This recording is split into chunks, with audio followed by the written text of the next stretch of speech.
पुत्र ठरलो तो सुद्धा कसाच हे भारतवाद महंत माता माझी पृथ्वी म्हणजे भौम्य ही माझी माता ठरली ब्रह्मा कुलोत्पन्न भारत गोत्र या संज्ञेला मंगळ हा पात्र ठरला देवतांचे राजा अमरेश होय या अमरेशावर हयग्रीवासुरानं चाल केली त्या हयग्रीवासुराला संपविण्यासाठी सारे देव एकत्र झाले परंतु हयग्रीवासुर कोणाला निभाव लागला नाही त्याचे पराक्रम श्रेष्ठ ठरू लागले म्हणून सारी देवदेवता हे गेले कुठे तर त्या कैलासापर्यंत आणि कैलासापर्यंत राहून भक्त वत्सल करुणाकर पार्वती परमेश्वराला आळवण्यासाठी प्रत्येक जण बसले गेले पार्वती परमेश्वर प्रगट झाले त्या हयग्रीवासुराची सारी रागाच्या भरात कैलासापर्यंत गेली महादेवांचा हयग्रीवासुराचं तुंब युद्ध झालं त्या युद्धात लाले लाल बुंद कैलास सपती ठरले आणि तिसऱ्या नेत्रातून अग्नीचा ढेर भूमीवर पडला गेला भूमीवर पडल्यानंतर त्या भूमातेने तो गिळंकृत केला प्रातःकाळची विधी स्थानादी कर्म परिपूर्ण करून भारतवाद महंत परमेश्वराच्या भक्तीसाठी जात असताना भगवंताच्या लीलेवर त्याने ते जाणिलं हा दुसरा तिसरा कोणी नसून हा दैविक पुत्र इथं आहे म्हणून लहानाचा मोठा करण्यासाठी आपल्या आश्रमापर्यंत घेऊन गेले ती माझी पितृदेवता म्हणजे ब्रह्मा कुलोत्पन्न भारतवाद महंत पण त्यावेळी लहानाचा मोठा करून जातक कर्म करून मला योग्य ते मार्गदर्शन माझ्या पित्यानं केलं आणि माझ्यापेक्षा तुझ्या मातेवरून तुझी ओळख ठरेल ती माझी माता म्हणजे भौम्य माता आणि या मंगळ देशात सुद्धा मी भौम्य असं नाव ठेविलं भौम्य असं नाव ठेविलं तर या भौम्य लोकात मंगळावरून मंगळ लोक झाला असं असताना सुद्धा अग्नीचा तिसऱ्या नयनातून एक ठिणगी पडाली ती लाले लाल बुंद झाली ती लाल बुंद झाली म्हणून माझा रंगही लाल झाला 9 ग्रहात सूर्य चंद्र त्यानंतर तिसरं स्थान या मंगळाला दिलं ग्रहांचा सेनापती म्हणून माझी निवड केली आतापर्यंत विश्वराठी सुरळीत जाण्यासाठी आम्ही आटोकाट प्रयत्न केले पिताजींचा आशीर्वाद महादेवांचा कृपाछत्र या मंगळ देवावर राहिलं पण जो माझ्या ग्रहात अडकला गेला त्या मंगळाचे क्षण कुणानं दुखे भोगला विण पण हाकार या मंगळ लोकात या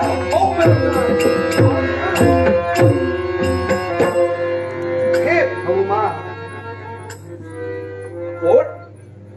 33 कोटी देवतांचे अधिपती देवराज आपण ईश्वराला या मंगळ लोकात हा मंगळदेव या राजाची योग्यता पात्रता जाणून आपल्याला मी नतमस्तक सदैव कल्याण होईल जगाच्या आसमंतात आपल्या नावाची कीर्ती अजरामर नांदेल असा देवराज देवेंद्राचा मंगलमय आशीर्वाद इथं आलोयाच्या मुळाशी कारण ठरलं गेलं कळेल का देवराज देवेंद्राने आजपर्यंत आपल्या जीवनात जी जी पावलं उचलली ती या सृष्टीच्या स्थैर्यार्थ उचलली देवराज देवेंद्रने आजपर्यंत आपल्या छातडावर जो कुशलांचा मार घेतला तो या सृष्टीच्या कल्याणार्थ घेतला अर्थात या सृष्टीचं स्थैर्य राखत असताना खऱ्या अर्थानं देवराज देवेंद्राला मोलाचं सहकार्य कुणाचं लाभलं तर ग्रहांचं होय देवा ग्रह मंडलाचं सेनापती पद ज्यांना देवराज देवेंद्राला बहाल करून दिलं ते मंगळ ग्रह आपण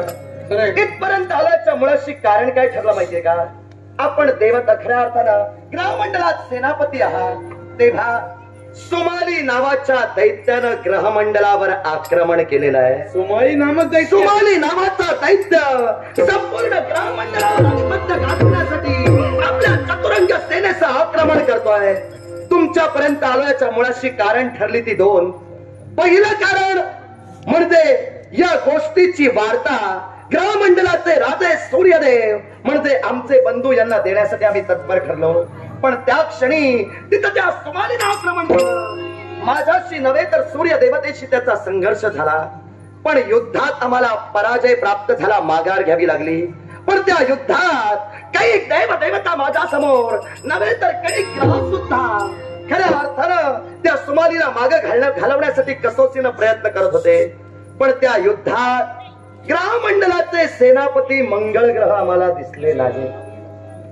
म्हणजे देवतांच्या सेना उभा राहिल्या. सुमाळी दैत्य म्हणे देव साम्राज्यावर चाल करणारा त्या युद्ध प्रसंगी आम्ही आपल्या नजरेत आलो नाही. तेव्हा देवराज तुम्ही राजा जरूर तुम्ही इथं आलात, मी तुमचा मान सन्मान राखला. आपल्या इंद्र पदाला आम्ही नतमस्तक झालो. पण आपल्या देवसेनेत हा सेनापती आपल्या नजरेत आला नाही. म्हणून तुम्ही इथं आलात तर मी तुम्हाला एकच सांगेन, चला चला देव तुम्ही मागे फिरा आणि त्या सुमाली दत्ताशी तुम्ही लढा द्या. माझा विचार करू नका, तुमच्या समय देणार नाही. आश्चर्य वाटलं आपल्या बोलण्याचं. अचंबा निर्माण झाला आपल्या वक्तव्यातून. देवतांवर आक्रमण झालंय. सुमाली दैत्य आपल्या चतुरंग सेनेसह देवतांवर आक्रमण करतोय. नव्हे तर ग्रहमंडलाला आपल्या अंकित करण्याचा त्याचा मानस असताना सुद्धा हा सेनापती आपलं वक्तव्य करतोय की चला देवा हो तुम्ही आणि खऱ्या अर्थानं इतरत्र ग्रह मिळून सुमाली दैत्याशी संघर्ष करा, पण तुम्ही सहभाग दर्शवणार नाहीत. कारण स्पष्ट करा. देवराज देवतांचे अधिपती आपण आहात. आपल्या अधिपती खाली सेना वावरते अशातला भाग नव्हे. राजा जरी किती मोठा असला तरी सेनापताच्या मार्गदर्शनानुसार इतरत्र सेना चालत असते. सेनापती शिवाय राजाची सेना ही अपूर्व ठरते. ज्यावेळी सुमाली दैत्यानं तुम्हाला आव्हान दिलं त्यावेळी आम्हाला सुद्धा सिंहासनाला धक्का पोचला. पण सेनापतीची आठवण तुम्हाला नाही. तुम्ही प्रथमतः कुठे गेला? कश्यप होता पहिला आदित्य सूर्यदेवाजवळ गेला. तुमच्या बंधूची आठवण तुम्हाला झाली. बंधू करून काही आले ना तेव्हा आता मी दिसू लागलो. चला मागे फिरा. मंगळ ग्रह हसू येऊ लागला आपल्या वक्तव्यातून. याच्या मुळाशी असणारं कारण मी तुम्हाला स्पष्ट करून सांगेन. सूर्यदेव म्हणजे माझे बंधू, हे ग्रहमंडलाचे राजे. आपण सेनापती आहात. अर्थात सेनापतीचा मान म्हणून मी तुम्हाला सांगण्यासाठी घ्यायला हवं होतं हे तुमचं वक्तव्य तुम्ही प्रदर्शित केलात. पण मला तरी असं वाटतंय मी तुम्हाला सांगायला येण्याआधी ज्यावेळी सूर्य देवतेशी त्या सुमालीचा संघर्ष होत होता, सेनापती म्हणून तुमची जबाबदारी घुसण्यासाठी तुम्ही स्वतः यायला हवं होतं. दुसरी गोष्ट, ज्यावेळी देवराज देवेंद्रला समजलं की खऱ्या अर्थानं या ग्रहमंडलावर सुमाली दैत्य आक्रमण करतोय, त्यावेळी विश्वाचं स्थैर्य या ग्रहमंडलावर अवलंबून आहे. आणि म्हणून राजा ग्रहाचा या नात्यानं एका राजकर्त्यानं दुसऱ्या राजकर्त्याला सहकार्य करायचं असतं. म्हणून देवतांचा राजा ही वार्ता ग्रहांच्या राजाच्या कानी घालण्यासाठी गेला. ग्रहांच्या राजाचं कर्तव्य होतं की सेनापतीला तर खऱ्या अर्थानं याची सूचना द्यावी. पण तेवढा कालावधी नव्हता. त्या क्षणी सुमाली दैत्यानं आक्रमण केलं म्हणून आपल्यापर्यंत संदेश पोहोचला नाही. तेव्हा मी तुम्हाला सांगतोय तुम्ही देवतातील घटक आहात. मी सुद्धा देवतांचा राजा आहे. देवतांबद्दल जो रागरस्व तुमचा असेल तो काही क्षण बाजूला ठेवा. प्रसंग आणीबाणीचा आहे, रात्र वैराची आहे. खऱ्या अर्थानं सुमाली दैत्य कधी आक्रमण करेल आणि आमचं दैवी तत्व संपुष्टात आणण्याचा प्रयत्न करेल हे सांगता येत नाही. तेव्हा देवतांच्या बाजूला पावलं उचला. ऐका, तुम्ही म्हणतात सेनापतीनं तिथं उपस्थित राहायला हवंय. राजाच्या आज्ञेशिवाय सेना कधीच पुढे जात नसते. हा पहिला सैनिकांचा नियम मोडतो. दुसरी गोष्ट, बरेच असुर आपल्या साम्राज्याचा पाताळाचा त्याग करून स्वर्गात येतात. कधी कधी तुम्ही त्यांच्याशी चांगले हितगुज करतात. काही जण आता लढायला येतात की तुमच्याशी मनोरंजन करायला येतात हे मला कसं कळणार? काय मंगळ ग्रह जे असुर आमच्या बरोबर युद्धासाठी लढायला येतात ते आमचं मनोरंजन करायला येतात हे तुम्हाला कसं कळणार? हा तुम्ही मुद्दा उपस्थित केला नाही का? ऐका, एखादा असुर ज्यावेळी युद्धाचं आव्हान देतो तो कधीच देवतांबरोबर मनोरंजन करण्यासाठी आजपर्यंत आला नाही. हा देवतांचा आतापर्यंतचा इतिहास झाला. तेव्हा असुरांनी आजपर्यंत देवतांवर आक्रमण केली ती आपल्या मनातील लालसा साध्य करण्यासाठीच केली. पण प्रत्येक वेळी देव घटकानं देवराज देवेंद्राच्या आज्ञेनुसार खऱ्या अर्थानं आपली जबाबदारी चोख पार पाडली. पण या ग्रहांच्या सेनापतीकडं आज देवराज देवेंद्र आलयाच्या मुळाशी कारण काय ठरलं ते प्रामुख्याचं कारण मी आपल्याला समजावून सांगण्याचा प्रयत्न करतोय. मला मान्य आहे तुमच्या उदरात तुमच्या मनात ते शैल्य तुम्हाला टोचतंय, तुमचा मान म्हणून खऱ्या अर्थानं तुम्हाला याची सूचना द्यायला हवी होती, पण तेवढा वेळ आमच्याकडे नव्हता.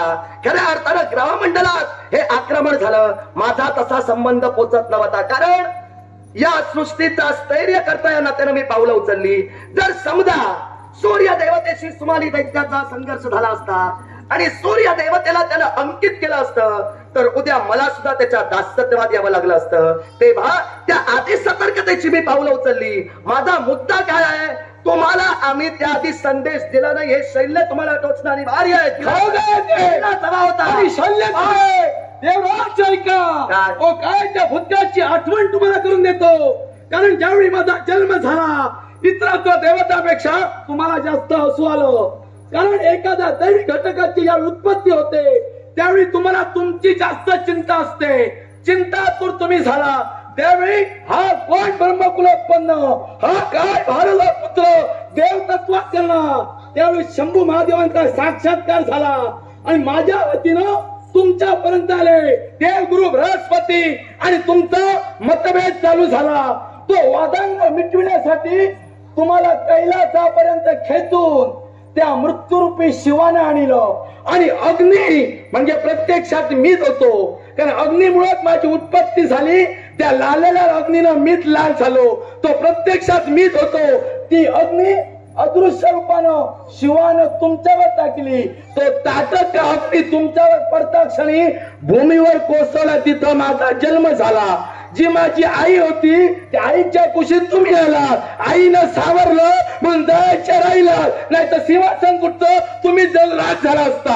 म्हणून मीच तर तेच सांगतोय, देव घटकांनी आजपर्यंत वेळोवेळी एकमेकांना सहकार्य केलेलं आहे. तेव्हा जो राग रुसवा आहे तो काही क्षण बाजूला ठेवा, हे संकट टळू दे. तदनंतर याची सखोल विचारणा देवराज देवेंद्र करेल आणि शेवटचा माझा पर्याय कोणता, सुमाली दैत्य कधी आक्रमण करेल हे सांगता येत नाही.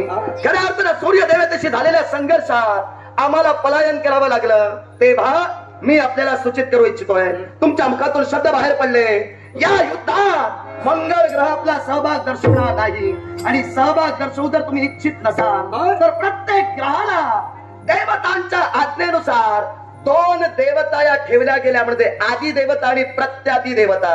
याची तुम्हाला कल्पना असेल. त्यानुसार तुमची आदी देवता आणि प्रत्यादी देवता कोणी तुम्हाला माहित आहे, कारण तुमची माताच खऱ्या अर्थाने हे एखादं पद भूषवते. तेव्हा देवतांचा राजा या नात्यानं मी राज आज्ञेनं तुम्हाला सांगतोय, तुमचे अधिकार हाती घ्या आणि खऱ्या अर्थाने या युद्धात सहभाग करा. देवराज, राज आज्ञेचा उल्लंघन आपण केला म्हणून क्षणभर मी होकार दर्शवितो. इतरत्र भांडण असावं ते तत्व सत्वाचं असावं. देव देवता हे बंधू बंधुत्वांचं नातं आहे. ही ब्रह्मकुळाची उत्पत्ती आहे. त्या ब्रह्मकुळाचा मान आम्हाला राखायला हवा. आम्ही आपापसात एकमेकांबरोबर किती भांडू, पण वैराची भांडताना एक होऊन भांडू. तेव्हा सेनापतीची आज जर गरज असेल चिंता करू नका.